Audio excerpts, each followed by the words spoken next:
کوئی بھی جو یہ بات کرتا ہے آ کے کہ یہ سیکولر تحریک تھی 11 اگست کی تقریر، تو بھائی اس کے علاوہ کچھ ہے آپ کے پلے؟ اچھا،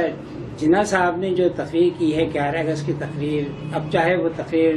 کو یعنی اس کی تشریح یہی کی جاتی ہے کہ انہوں نے کہا تھا کہ بھائی یہاں اب یعنی مذہب کی بنیاد پہ کسی کے ساتھ کوئی زیادتی نہیں ہوگی، لیکن مسئلہ جو ہے وہ یہ ہے کہ میں یہ سمجھتا ہوں کہ جناح صاحب نے اس کے بعد جو تقریریں کی ہیں اس کے اندر انہوں نے مذہب کا حوالہ دیا ہے کہ ہم کیا پاکستان کے فاؤنڈنگ فادرز نے ایک اسلامی پاکستان بنایا تھا یا کہ ایک سیکولر پاکستان؟ تاریخی لحاظ سے دیکھا جائے تو یہ مسئلہ طے شدہ ہے، لیکن اس کے باوجود ملک کے سیکولرز اور لبرلز یہ پروپیگنڈا کرتے نظر آتے ہیں کہ جی پاکستان تو سیکولر بنیادوں پہ کھڑا کیا گیا تھا۔ اس حوالے سے پہلے تو ان کا یہ پروپیگنڈا چلتا رہا کہ 11 اگست 1947 کی ایک تقریر ہے جناح صاحب کی، جس کو بنیاد بنا کر وہ یہ بات کرتے رہے کہ دیکھیں جی پاکستان تو سیکولر بنیادوں پر کھڑا کیا گیا تھا۔ اس میں انہوں نے یہ بات ضرور کی ہے کہ اقلیتوں کو برابر حقوق حاصل ہوں گے، لیکن جب دینی طبقات کی طرف سے اور دیگر جو بھی مورخین ہیں ان کی طرف سے قائد اعظم رحمۃ اللہ علیہ کی متعدد تقاریر، ان کی سٹیٹمنٹس جو انہوں نے 1940 سے لے کے 1948 تک عوام کے سامنے کی اور جو ہے سٹیٹمنٹس ایشو کی، ان سے یہ بات واضح ہو جاتی ہے کہ وہ ایک اسلامی پاکستان چاہتے تھے۔ اس میں کہیں پہ بھی یہ سیکولر پاکستان کا جو ہے شائبہ تک لاحق نہیں ہوتا۔ تو یہ پروپیگنڈا جو ہے یہ ختم ہو گیا، اس کی کوئی بنیاد نہیں رہی۔ جب یہ جو ہے پروپیگنڈا ختم ہوا تو ان لوگوں نے ایک اور پروپیگنڈا شروع کیا، اور اس میں یہ بات واضح کی کہ دیکھیں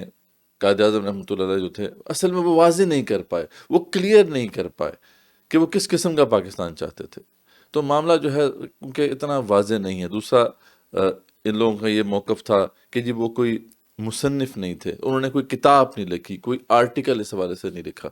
تو جو ہے ہمارے پاس وہ ان کی تقاریر ہیں۔ جناح صاحب کے حوالے سے اگر ہم آغاز کریں اپنی گفتگو کا اس کے بعد، تو اس میں یہ ہے کہ جس طرح سے آپ نے بھی اپنے بک لیکچر میں یہ فرمایا کہ ان کی لوکل لینگویجز پہ کوئی گرپ نہیں تھی، اس کے علاوہ ساتھ ساتھ جو ہے وہ کوئی کتاب نہیں لکھی جناح صاحب نے جس سے ان کا جو آئیڈیالوجی ہے یا کلیئرٹی ان تھاٹ ہے اس سے پتہ چل سکے کہ یہ آبجیکٹیو ریالٹی ہے، this is what Jinnah stood for. اسی لیے آج تک اتنی بڑی ڈیبیٹ ہے کہ فار رائٹ والے ہوں، لیفٹ والے ہوں، لبرلز ہوں، ہر کوئی ان کو آن بھی کر لیتا ہے اور ریشنلائز بھی کر لیتا ہے اپنے کلیم کو۔ تو پہلی چیز تو یہ بتائیے کہ اتنی ایمبیگوٹی کیوں تھی ان کی پرسنالٹی میں، اور dad he deliberately avoided giving a direction to the state of Pakistan, کہ وہ چاہ رہے تھے کہ میں اتنا کلیئر راستہ جو ہے وہ نہ بتاؤں تاکہ وہ اوپن ٹو ڈیبیٹ رہے۔ اس پہ اشتیاق صاحب کا جو آرگیومنٹ ہے کہ 1946 کے الیکشن میں بہت سے لوگوں سے انہوں نے وعدے کر رکھے تھے جو مختلف مکاتب فکر سے بھی تھے، اسی لیے اگر وہ کسی ایک سمت کا اعلان کرتے تو باقی جو ہے وہ بغاوت کر دیتے۔ اگری کرتے ہیں آپ اس assertion سے؟ ہاں بالکل۔ لیکن اگین یہاں پہ بھی ہمارے پاس جو ہسٹوریکل ریکارڈ موجود ہے ان کی تقاریر کا، ان کی سٹیٹمنٹس کا، ان کے میسیجز کا، وہ اتنا مستند ہے اور اتنا واضح ہے کہ ان کا یہ پروپیگنڈا بھی نہیں چل سکا،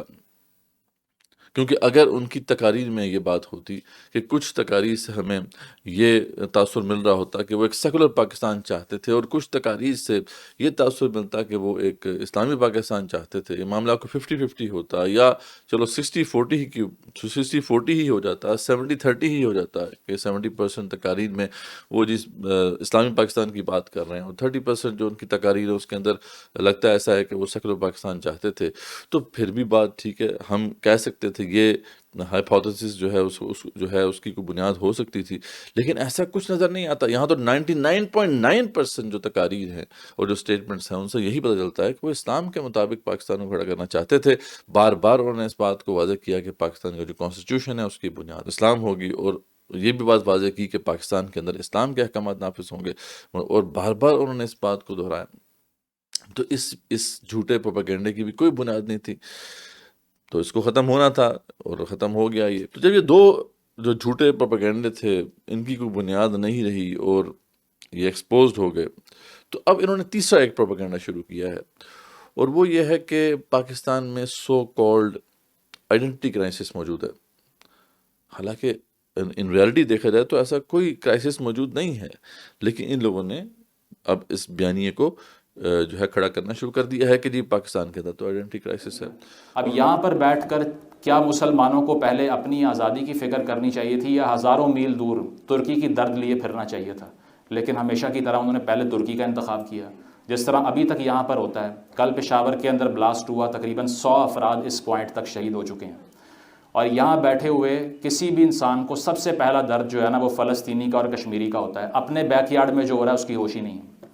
یہ اسی لیے ہے کہ آئیڈینٹی کرائسس کا مسئلہ ہے، یہ ہے کہ ہم پاکستان میں رہنے والی دیگر ایتھنیسٹیز کو اتنا پاکستانی نہیں جانتے جتنا ہمارے باؤنڈری سے، بارڈر سے باہر ہزاروں میل دور کوئی بیٹھا ہوا ہے اور اس کا فیتھ وہ ہے جو ہمارا ہے۔ تو اس آئیڈینٹی کرائسس کا آغاز اس تحریک سے ہوتا ہے، تحریک خلافت سے، جس میں ہم نے اپنے حالات بھول کے، ہمیں درد ہوا باہر کا، اور ابھی تک یہی ہوتا ہے کہ ہم نے ہمیشہ اپنی شناخت کو اپنی باؤنڈری سے باہر تلاش کیا ہے۔ دنیا کی واحد قوم ہے جو اپنے بارڈر کے باہر آئیڈینٹی ڈھونڈتی ہے۔ تو وہ بیونڈ گڈ اینڈ ایول کتاب ہے نیچے کی، اس میں وہ بات یہ کرتا ہے کہ کچھ نیشنز جو ہوتی ہیں ان کے ساتھ یہ مسئلہ ہوتا ہے کہ ان کا اپنا کوئی لباس نہیں ہوتا، اور وہ ایک کاسٹیوم سٹور کی طرح ہوتی ہیں، اور وہ کاسٹیوم سٹور میں سے ہر نیا کاسٹیوم نکال کے پہنتی ہیں اور چیک کرتی ہیں کیا یہ مجھے فٹ آ رہا ہے یا نہیں۔ جب نہیں فٹ آتا اتار کے پھینک دیتی ہیں، دوسرا پہن لیتی ہیں، کیونکہ کوئی بھی کاسٹیوم ان کو فٹ ہی نہیں ہوتا۔ Pakistan is also a costume store. تو اگر آپ پشتون کو اس پر چھوڑ دیتے کہ تم اپنے بچوں کو جو ڈیفائن کرنا چاہتے ہو وہ پڑھاؤ، بلوچ کو اس پہ چھوڑتے کہ تم جو ڈیفائن کرنا چاہتے ہو وہ پڑھاؤ، سندھی کو اس پہ چھوڑتے کہ تم جی ایم سید کو اچھا کہنا چاہتے ہو تو کہو، ہمیں کوئی مسئلہ نہیں ہے، لیکن آپ نے کہا کہ نہیں وہ بھی غدار تھا، ٹھیک ہے۔ اس طرح گلگتی کو اس پر چھوڑتے کہ اس نے کیا تاریخ پڑھنی ہے، تو آج شناخت کا کرائسس ہوتا ہی نہ۔ اور اس کی ایک اور بھی جسٹیفیکیشن ہے کہ اگر آپ کو لگتا ہے کہ اس طرح ڈس انٹیگریشن پھیل جاتی، تو ایک کتاب ہے اعتزاز احسن صاحب کی جو کہ لائر بھی ہیں، دی انڈس ساگا، اس کا تھیسس یہ ہے کہ پاکستان نے اگر شناخت بنانی بھی تھی نا تو انڈس ویلی سویلائزیشن کی بیسس پہ بناتے۔ اور اس کی جو ایکسپلینیشن ہے وہ یہی دیتے ہیں کہ پاکستان کی جو آئیڈینٹی تھی جو کہ دو قومی نظریے پہ کھڑی کی گئی تھی اور اس کی بنیاد اسلام کو بنایا گیا تھا، تو وہ تو فیل ہو گیا معاملہ، کیونکہ اگر یہ آئیڈینٹی اسٹیبلش ہو جاتی صحیح طریقے سے تو پھر جو ایتھنک ڈفرینسز تھے جو کہ شروع سے پاکستان میں موجود تھے وہ اتنے اسٹرانگ تو نہ ہوتے۔ لیکن یہاں پہ ہم دیکھتے ہیں کہ سب سے پہلے اس کا ہمیں یہ خمیازہ بھگتنا پڑا کہ مشرقی پاکستان ہم سے علیحدہ ہو گیا، اور اب ہم دیکھ رہے ہیں کہ بلوچستان اور سندھ اور KPK کے اندر جو بھی ایتھنک موومنٹس ہیں، سیپریٹسٹ موومنٹس ہیں، بڑے زور و شور سے چل رہی ہیں۔ تو کیونکہ یہ آئیڈینٹی جو ہے یہ ایسی نہیں تھی کہ جو یہاں کے لوگوں کو جو ہے سمجھ آ سکتی یا جہاں کے لوگ اسے قبول کر سکتے، اس لیے ہم اس آئیڈینٹی کرائسس سے گزر رہے ہیں، ہمیں معلوم نہیں پڑ رہا کہ ہماری اصل شناخت کیا ہے۔ دوسری جو آبزرویشن ہے جو یہ بار بار پیش کرتے ہیں وہ یہ کہ دیکھیں جی ہمارے حکمران جو ہیں وہ کبھی ہمیں عربوں سے جوڑتے ہیں، کبھی ہمیں ترکوں سے جوڑتے ہیں، تو ہم کنفیوز ہیں اس والے سے۔ تو ہم ان کو یہ بتانا چاہتے ہیں کہ اس میں کنفیوژن کسی کو نہیں ہے، کنفیوژن اگر ہے ضرور موجود تو ہے کنفیوژن، لیکن وہ آپ لوگوں کو ہے۔ اصل میں آئیڈینٹی کرائسس جو ہے وہ سیکولرز اور لبرلز کا ہے، یہاں کے جو لوگ ہیں ان کا کوئی آئیڈینٹی کرائسس نہیں ہے، کیونکہ ہم نے یہ جو ملک تھا وہ اسلام کے نام پر ہی حاصل کیا تھا، اور یہی ہماری اصل شناخت ہے، یہی ہماری اصل آئیڈینٹی ہے۔ اور آپ کو شاید معلوم نہیں ہے کہ اسلام جو ہے وہ کوئی لنگوسٹک بنیاد پہ نہیں کھڑا ہوا تھا، نہ ہی کسی ایتھنک بنیاد پہ کھڑا ہوا تھا، یہ تو ایک نظریہ ہے، یہ تو ایک آئیڈیالوجی ہے۔ اور اسی وجہ سے جو بھی دنیا میں اسلامک امپائر کا جہاں جہاں پہ بھی انفلوئنس رہا، وہ ہماری ظاہری بات ہے گلوری آف دا پاسٹ کی بہترین جو ہیں مثالیں ہیں۔ تو ہم ان سے اگر اپنا تعلق جوڑتے ہیں، چاہے وہ عربوں نے اچیو کیا، جو کچھ بھی اچیو کیا، چاہے وہ ترکوں نے اچیو کیا، وہ سب ہمارا ہی ورثہ ہے، ہمیں اس سب کے اوپر جو ہے فخر ہے، یہ ہماری پرائیڈ ہے۔ تو ہمارے اگر حکمران جو ہیں وہ کبھی ہمیں عربوں سے جوڑتے ہیں یا ترکوں سے جوڑتے ہیں، تو یہ سب ہمارا ہی ورثہ ہے، یہ ہماری آئیڈینٹی کے ساتھ بالکل میچ کرتا ہے۔ مسئلہ آپ لوگوں کا ہے کہ آپ جو ہے یہ ڈیسائیڈ نہیں کر پا رہے کہ آپ نے پاکستان میں اس کی جو اصل بنیاد ہے اس کو تسلیم کرتے ہوئے رہنا ہے، یا یہ کہ اپنی جو سیکولر اور لبرل آئیڈیلز ہیں ان کو مسلط کرنا ہے یہاں پہ 24 کروڑ عوام کے اوپر۔ تو یہ آپ لوگوں کا مسئلہ ہے، یہ پاکستان یا پاکستانیوں کا مسئلہ نہیں ہے، یہاں پہ کسی قسم کا کوئی آئیڈینٹی کرائسس نہیں ہے۔ اچھا، اس پہ جو اب انہوں نے حل پیش کیا وہ بھی اب دیکھ لیں کہ یہ کہنے ہیں اچھا یہ تو آئیڈینٹی کیونکہ جو ہے نہیں چل سکی، تو اب ہمیں کوئی نئی آئیڈینٹی جو ہے اس کو دینا ہوگا۔ ایک تو ان کا موقف یہ ہے کہ ہم جو ہے اس کو چھوڑ دیتے ہیں، اسٹیٹ جو ہے کسی قسم کی آئیڈینٹی مسلط نہ کرے۔ اچھا، یہ بات بھی بڑی انٹرسٹنگ ہے، یہ کہتے ہیں کہ کوئی اگر آئیڈینٹی مسلط نہیں کی جائے گی تو پھر یہ جہاں پہ جو لوگ رہ رہے ہیں وہ وقت کے ساتھ ساتھ آپس میں جو ہے وہ سینرجی پیدا کر لیں گے اور کوئی ایک مشترکہ شناخت بن جائے گی۔ لیکن ہم سب جانتے ہیں کہ ایسا کبھی بھی نہیں ہوتا۔ کوئی ایسی بنیاد تو ہونی چاہیے سوشل کوہیژن کی، اگر وہ آپ پرووائڈ نہیں کریں گے تو پھر یہ سوسائٹی کیسے چلے گی؟ یہاں پہ تو ملٹیپل ایتھنیسٹیز موجود ہیں، اور آپ سب جانتے ہیں کہ وہ ایتھنیسٹیز جو ہیں وہ آج کی نہیں ہیں، ان کو تو کئی سینکڑوں اور ہزاروں سال لگے ہیں بننے میں۔ تو ان کو اگر کوئی بنیاد فراہم نہیں کی جائے گی، ایک ایسی بنیاد جس کے اوپر وہ جو ہے ایک دوسرے کے ساتھ مل سکیں، تو پھر یہ تو تباہی کی ریسیپی ہے، انتشار کی ریسیپی ہے جو یہ دی جا رہی ہے۔ تو یہ تو بالکل بھی ایکسیپٹیبل بات نہیں ہے۔ اس حوالے سے دوسرا جو ان کی طرف سے موقع پیش کیا جا رہا ہے وہ یہ کہ جی ہمیں اپنی اصل روٹس جو ہیں ان سے اپنی آئیڈینٹی لینی چاہیے، اور وہ اصل روٹس کہاں پہ ہیں؟ وہ انڈس ویلی سویلائزیشن سے ہم لے سکتے ہیں۔ یعنی یہ بڑی عجیب بات ہے کہ وہ آئیڈینٹی جو کہ شروع سے اسٹیبلشڈ ہے، جس بنیاد پر ہم نے پاکستان کو حاصل کیا اور ہمارے اسلاف نے قربانیاں دیں، اور تقریباً 77 ایئرز ہو چکے ہیں اس آئیڈینٹی کو اسٹیبلش کیا گیا ہے، اس سب کو ہم چھوڑ دیں اور اس سرے سے ایک نئی آئیڈینٹی کے اوپر کام کریں اور لوگوں کو بتائیں کہ جی ہمارا اصل تعلق تو انڈس ویلی سویلائزیشن سے ہے، جس کے ساتھ ہمارا نہ تو کوئی دینی تعلق ہے اور نہ ہی کوئی کلچرل اتنا اس طریقے سے تعلق ہے۔ وہ 7000 سال پرانی ایک تہذیب ہے، اور اس سے اگر تعلق جوڑنا بنتا ہے تو وہ ہندوؤں کا بنتا ہے، کیونکہ اس زمانے میں ہندو مت یہاں پہ جو ہے وہ ایگزسٹ کرتا تھا۔ تو ہم اپنے جو اسلام کی جو اصل بنیاد ہے، اصل کہنا یہ چاہتے ہیں کہ جو اسلام ہے اس سے اپنا تعلق توڑ دیا جائے، تاکہ جو ہے ہم واپس اپنی اس اوریجن کی طرف چلے جائیں۔ وہاں ہندو مت تھا، اور اسی طرح سے جو ہندو جو پریکٹسز ہیں اور ٹریڈیشنز ہیں وہ ہمارے اندر جو ہے رائج ہونا شروع ہو جائیں۔ تبھی تو آپ کو اب معلوم ہو جائے گا نا کہ یہ ہولی کیوں منائی جا رہی ہے۔ یہ جو مختلف یونیورسٹیز کے اندر جو سیکولرز اور لبرلز ہیں، حالانکہ ان کو تو کسی دینی روایت سے کوئی لینا دینا نہیں ہونا چاہیے، لیکن اس کے باوجود یہ ہولی منا رہے ہیں۔ یہ ہولی اس لیے منا رہے ہیں کہ یہ اپنے روٹس جو ہیں وہ انڈس ویلی سویلائزیشن میں آپ تلاش کرنا چاہ رہے ہیں۔ تو یہ بھی ایک نیا جو ہے پروپیگنڈا ان کا چل رہا ہے۔ اور تیسری رائے ان کی طرف سے جو آ رہی ہے وہ یہ ہے کہ جی ہم اپنی جو ہے آئیڈینٹی وہ انٹرنیشنل کر لیں، وہ ہیومینٹی کے ساتھ اپنی جو ہے شناخت ہم جوڑیں، اور اس طریقے سے جو ہے ایک نئی شناخت کے اوپر کام شروع کیا جائے۔ اب ظاہری بات ہے اگر ہیومینٹی ہماری شناخت ہے تو پھر وہ کون سا نظریہ ہوگا جس کے مطابق اسٹیٹ اپنے معاملات چلائے گی؟ وہ ہیومنزم کا نظریہ ہوگا۔ تو اینڈ آف دا ڈے بات وہی ہے جو بار بار ان کی طرف سے آ رہی ہے کہ جی ہمیں سیکولرزم، لبرلزم اور ہیومنزم کے جو آئیڈیلز ہیں ان کے مطابق اسٹیٹ کو چلانا چاہیے۔ تو یہ سیدھی پھر یہ بات کریں، یہ جو ہے بات کو گھمانا اور تروڑ موڑ کے پیش کرنا، تاریخ کو گڑمٹ کرنا، یہ جو ان کی طرف سے پروپیگنڈے چل رہے ہیں ان کو ختم کر دینا چاہیے۔ ویسے اب ان کے اندر کچھ آنیسٹ لوگ آ گئے ہیں جو اب یہ بات کر رہے ہیں کہ دیکھیں نہ تو ہمیں جناح کا سہارا لینا چاہیے، نہ ہی ہمیں اس طرح کی کوئی بات کرنی چاہیے۔ ہم سیدھی بات کرتے ہیں کہ ہم سمجھتے ہیں کہ پاکستان کے اندر سیکولرزم ہونا چاہیے، اور ہم اسی کو جو ہے پروموٹ کر رہے ہیں۔ تو ٹھیک ہے، یہ بات سیدھی بات ہے اور سیدھی بات ہی کرنی چاہیے۔ اچھا، جناح صاحب نے جو تقریر کی ہے 11 اگست کی تقریر، اب چاہے وہ تقریر کو یعنی اس کی تشریح یہی کی جاتی ہے کہ انہوں نے کہا تھا کہ بھائی یہاں اب یعنی مذہب کی بنیاد پہ کسی کے ساتھ کوئی زیادتی نہیں ہوگی، لیکن مسئلہ جو ہے وہ یہ ہے کہ میں یہ سمجھتا ہوں کہ جناح صاحب نے اس کے بعد جو تقریریں کی ہیں اس کے اندر انہوں نے مذہب کا حوالہ دیا ہے کہ ہم جیسے پاکستان کو اسلام کی ایک لیبارٹری بنائیں گے، اور یا پہلا مسلمان تو جب ہی آ گیا تھا جب محمد قاسم یہاں آیا تھا، یعنی اس قسم کی بہت سی باتیں انہوں نے کہی ہیں۔ تو اس لیے میرا یہ خیال ہے کہ ایک تو جب ہم بات کریں پاکستان میں سیکولرزم کا تو اس میں کوئی جناح صاحب کی اس تقریر کے حوالہ دینے کی ضرورت نہیں ہے،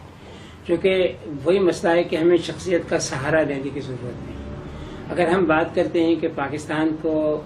ایک سیکولر ریاست ہونا چاہیے اور ریاست کو مذہب کے معاملے میں غیر جانبدار ہونا چاہیے، تو اس لیے نہیں کہ جناح صاحب نے کہا ہے، بلکہ اس لیے کہ یہ ہماری آج کی ضرورت ہے۔ کوئی بھی جو یہ بات کرتا ہے آ کے کہ یہ سیکولر تحریک تھی 11 اگست کی تقریر، تو بھائی اس کے علاوہ کچھ ہے آپ کے پلے؟ ایک 11 اگست کی تقریر لے کے پھری جا رہے ہو۔ وہ اسٹیٹ بینک کی 1948 والی تقریر کہاں گئی؟ اس میں جناح صاحب نے کہا تھا کہ مغرب کا معاشی نظام تباہ ہو چکا ہے، ہم نے اپنا لے کر آنا ہے کہیں نہ کہیں سے نکال کے، ٹھیک ہے، وہ بھی انہوں نے کہا۔ اس کے بعد میں جب کانسٹیٹیوشن کا سوال ہوا، انہوں نے کہا مجھے نہیں پتا کیا ہوگا، لیکن 1300 سال پہلے آ چکا تھا۔ And still there are some people who have the audacity to say that this man was secular. So the bad news or the good news for you is that this is Jinnah's Pakistan in which you're living right now. تو اب جو یہ کہہ رہے ہیں کہ secularism کے اوپر ہمیں اپنی بنیاد ڈال دینی چاہیے اسٹیٹ کی، تو ان کو یہ پتہ نہیں ہے یا یہ مطلب بھولے بن رہے ہیں کہ سیکولرزم جہاں پہ بھی ہوگا وہاں پر اسٹیٹ کو چلانے کے لیے کوئی اور نظریہ چاہیے ہوگا۔ اسٹیٹ جو ہے وہ آئیڈیولوجیکل بنیادوں پر ہی کھڑی ہوتی ہے، اور وہ جو نظریہ اس کو دیا جاتا ہے ویسٹ کے اندر وہ لبرلزم کا نظریہ ہے۔ تو وہ نظریہ اگر آپ اپنی اسٹیٹ کے اندر لے کے آتے ہیں تو پھر ٹھیک ہے، معاملات آگے بڑھیں گے، لیکن لبرلزم تو اپنے گھر میں جہاں سے وہ اس کے اوریجنز تھے وہیں پر فیل ہو چکا ہے، اور اسی وجہ سے ویسٹ جو ہے وہ کرائسس کا شکار ہے۔ وہاں پہ ایک انتشار آپ کو نظر آتا ہے، وہاں rise of the for right جو ہے وہ اسی وجہ سے ہے کہ وہاں اب ایک ویکیوم کریٹ ہو چکا ہے۔ اب وہ نظریہ جو ویسٹ کے اندر پٹ چکا ہے، جہاں پہ اس نظریے کی بنیاد پڑی تھی، وہ نظریہ اب یہ لوگ کہہ رہے ہیں کہ ہمیں اپنا لینا چاہیے۔ اب یہ دیکھ لیں کہ بڑی تعریف یہ کیا کرتے تھے ہندوستان کی کہ بڑا سیکولر ملک ہے، لیکن اب ہندوتوا کیوں وہاں پہ آ گیا؟ اس کی وجہ بھی یہی ہے کہ لبرلزم ہیز فیلڈ۔ تو لبرلزم اور اسی کی بنیاد سے پھر جو کیپٹلزم نے جنم لیا تھا اور ڈیموکریسی نے جنم لیا تھا، تو یہ جو لبرل کیپٹلسٹک ڈیموکریٹک آرڈر تھا، یہ اوور آل دیکھا جائے تو فیل ہو چکا ہے۔ تو ایک فیلڈ جو آرڈر ہے، ایک فیلڈ آئیڈیالوجی ہے، اس کو کہہ رہے ہیں کہ آپ اپنا لیں اور اسلام کو چھوڑ دیں۔ تو ہم یہ بات ان کو واضح کرنا چاہتے ہیں کہ دیکھیں، اس ملک کی جو بنیاد ہے وہ اسلام تھی، اور اسی بنیاد پر ہمارے فاؤنڈنگ فادرز نے اس کو بنایا تھا، اس ملک کو، اور لوگوں نے ان کا ساتھ دیا تھا، لاکھوں لوگوں نے قربانیاں دی تھیں، اسلاف نے بے شمار قربانیاں دی تھیں۔ تو ہم تو اس آئیڈینٹی کو چھوڑنے والے نہیں ہیں، ہمیں تو اس پہ فخر ہے۔ اصل مسئلہ آپ کا ہے، آپ اپنی جو آئیڈینٹی ہے وہ سوچ لیں کہ کیا رکھنی ہے۔ اگر آپ سیکولر اور لبرل آئیڈیلز کے مطابق زندگی گزارنا چاہتے ہیں تو دنیا بڑی وسیع ہے، آپ وہاں چلے جائیں، آپ کے نظریات کے مطابق بہت سے ملک چل رہے ہیں، بہت سی اسٹیٹس چل رہی ہیں، لیکن پاکستان کا پیچھے آپ چھوڑیں۔ پاکستان بہرحال اسی بنیاد پہ کھڑا ہوا ہے، اور ہم اسی بنیاد پر اسے مستحکم کریں گے۔ ہم یہ نہیں کہہ رہے کہ مسائل نہیں ہیں، مسائل بالکل ہیں، لیکن مسائل یہ نہیں ہیں، مسائل اور ہیں۔ ہم نے صحیح معنوں میں اپنی اس بنیاد کو جو اسٹیبلش کیا تھا، جس کے اوپر پاکستان کو، ہم نے اس کو کھڑا اور استوار نہیں کیا۔ ہم نے اسلامک پرنسپلز جو ہیں ان کو یہاں پہ صحیح معنوں میں امپلیمنٹ نہیں کیا۔ اگر ہم ان پرنسپلز کو صحیح طریقے سے امپلیمنٹ کرتے ہیں اور یہاں کے جو عوام ہیں وہ حکمرانوں کا صحیح معنوں میں احتساب کرتے ہیں، تو انشاءاللہ یہ پاکستان جو ہے ایک مضبوط اسلامی ملک بن کے ابھرے گا۔ ہمیں اس پہ اللہ تعالیٰ سے بھی امید ہے، اور ہمیں اس پہ بھروسہ ہے کہ اللہ تعالیٰ جو ہے اس کو ایک مستحکم ملک بنائے گا۔ جزاکم اللہ خیر۔